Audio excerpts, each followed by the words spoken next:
శ్రీగురుభ్యో నమః. శ్రీ మహాగణాధిపతయే నమః. మాఘ పౌర్ణమి మహాపర్వణ పుణ్యదినాన్ని పురస్కరించుకుని అశేష జనావళి కూడా సేతు స్నానం కోసం మహామాఘి పుష్యార్కయోగ ఫలితము పుష్యమి నక్షత్రంతో కూడినటువంటి ఆదివారం మాఘమాసంలో ఆదివారం సూర్యనారాయణమూర్తికి పెట్టింది పేరు.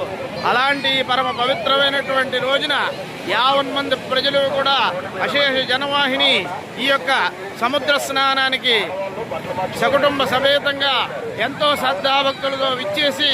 స్వామివారి ఆ సముద్రుడికి వారు ఇవ్వవలసినటువంటి విద్యుక్త విధులన్నింటినీ కూడా నిర్వహించి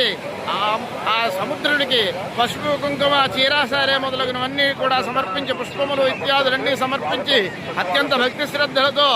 ముఖ్యంగా పిప్పలాదాత్ సముత్పన్నే కృత్యే లోక భయంకరి వృత్తికాంతే మయాదత్తం ఆహారార్థం ప్రకల్పయ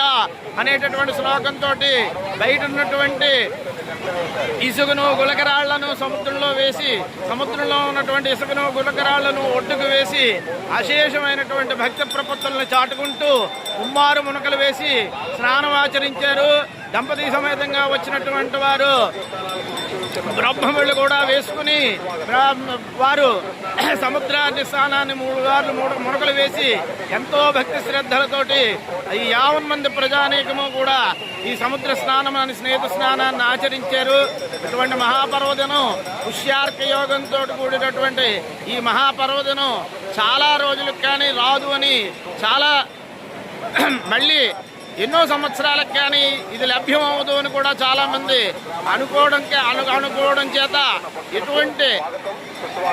శ్రద్ధాభక్తులతో విచ్చేసి ఈసారి వచ్చినటువంటి అవకాశాన్ని సద్వినియోగపరుచుకుంటున్నారు. అశేష భక్తజనము కూడా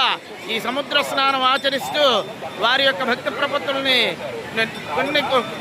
నెరవేర్చుకుంటూ భక్తి ప్రపత్తుల్ని తెలియజేసుకుంటూ వారి యొక్క కోరికల్ని నెరవేర్చమని వారి యొక్క పాపాలన్నింటినీ కూడా ప్రక్షాళన చేయమని పునీతులవడానికి పరమ పావనమైనటువంటి సముద్రానికి మహాపర్వదినంలో మహామాఘంలో మాఘ పూర్ణిమ మహాపర్వదినమందు వచ్చి సముద్ర స్నానం ఆచరిస్తున్నారు. అలాంటి ఈ యొక్క పర్వదినం రోజున అందరము కూడా మేము కూడా భాగస్వాములు అవ్వడం మా యొక్క పూర్వజన్మ సుకృతంగా భావిస్తూ మీరందరూ కూడా సముద్ర స్నానం ఆచరించాల్సిందిగా, కుదరని వారు నదీ స్నానం ఆచరించవలసిందిగా, నదీ లేని వారు త్రివేణి నామస్మరణ చేసి గంగా యమున సరస్వతులను స్మరించి అక్కడ స్నానం ఆచరిస్తున్నట్టుగా స్మరించి స్నానం ఆచరించి పునీతులు కావలసిందిగా శివాజ్యోతిష